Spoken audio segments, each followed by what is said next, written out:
des opérations à l'OTAN. Accomplir cette mission. À Paris, une cellule de réponse téléphonique a été ouverte dès samedi dernier. Je suis en mesure de vous indiquer aujourd'hui que les combats ont cessé et que les chefs militaires, notamment le chef d'état-major Mangou, qui a fait différents allers-retours entre le camp de Gbagbo et celui de Ouattara, ont donné des consignes de cesser le feu.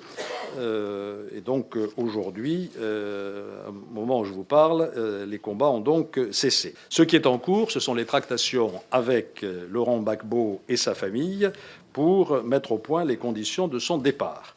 Son conseiller Alcide Djedé, qu'il présentait comme son ministre des Affaires étrangères, a gagné l'ambassade de France et il est en cours de discussion sur les conditions de départ de Gbagbo. Ces conditions aujourd'hui ne sont pas arrêtées.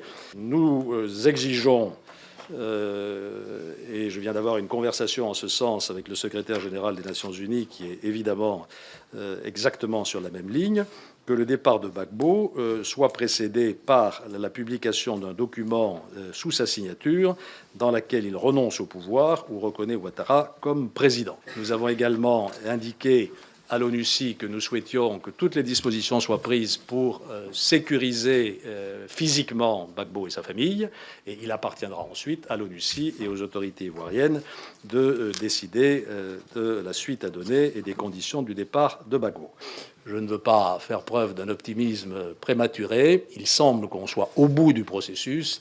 L'essentiel va rester à faire, bien sûr, c'est-à-dire aider la Côte d'Ivoire à se reconstruire dans la paix et dans la démocratie. Merci, Monsieur le Ministre. La parole est à Monsieur le